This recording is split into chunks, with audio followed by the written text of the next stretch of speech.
शरणागत पाप पर्वतम गणयित्वा न तदीय सद्गुणम अणुमप्यतुलम हे मन्यते सहजानंद गुरु भजे सदा।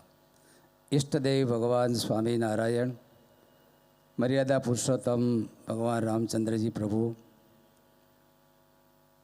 जे आज लाखों कष्ट निवारण करनारा सतत चिरंजीवी रहीने लोकोना कष्टों ने दूर करनारा हनुमानजी महाराज, आ दिव्य मारुति धून मंडल द्वारा आयोजित हनुमान चालीसा युवा कथाना वक्ता व्यासासने विराजमान विद्वत्वर्य युवा अने सर्व युवाओं ने प्रेरणादायक एवं शास्त्री स्वामी हरिप्रकाशदासजी स्वामी, सद्गुरु राम स्वामी, सर्वे संतो, सर्वे यजमान श्रीओ, सर्वे भाविक भक्तजनों, अपना उपनिषदों अंदर एक मंत्र है, ईशावास्यम इदम सर्वम यत्किंच जगत्याम जगत्यन त्यक्तेन भुंजिता माग्रध कश्यसित धनम।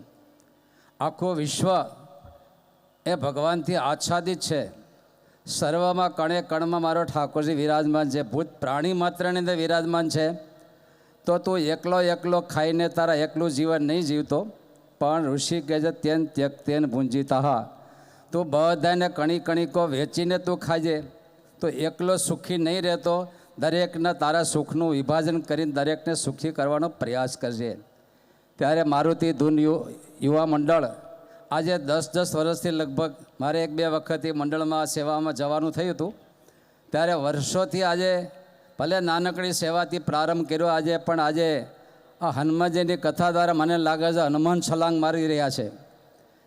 આજે 2025 साल समय ताल मिलावीने संकल्प कर्यो कि जेना पति थी दूर थयेला एवा विधवा नारीओ कि जेने जीवननी पण थोड़ी नानी मोटी तकलीफों होय तो एने एक सहायरूप थवा माटे 2025 किट, केटली बधी मोंघी 15-15 हज़ार एक किट एना जीवन में केटलो मोटो टेको मळी जाय त्यारे एना लाभार्थे अने साथे हनुमानजीना जीवन द्वारा संतोना वचनों द्वारा लाखों युवाओं ने एक जीवन परिवर्तन मळे एवा शुभ हेतु थी आ मारुति धून मंडप युवा ग्रुप तरफथी आ हनुमान चालीसाना युवा कथानुं आरोपण थयुं।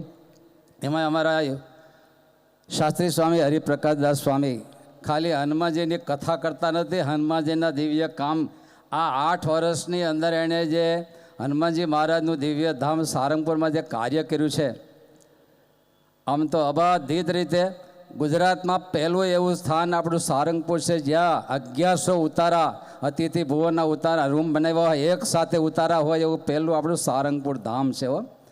आवा मोटा अनेक बीजा नंबरे आपणे समजता था कि हनुमानजी महाराज अष्ट प्रकारनी सिद्धिओने पामेला हता, सूक्ष्म रूप पण धारण करी सकता अने विराट स्वरूप पण धारण करी सकता।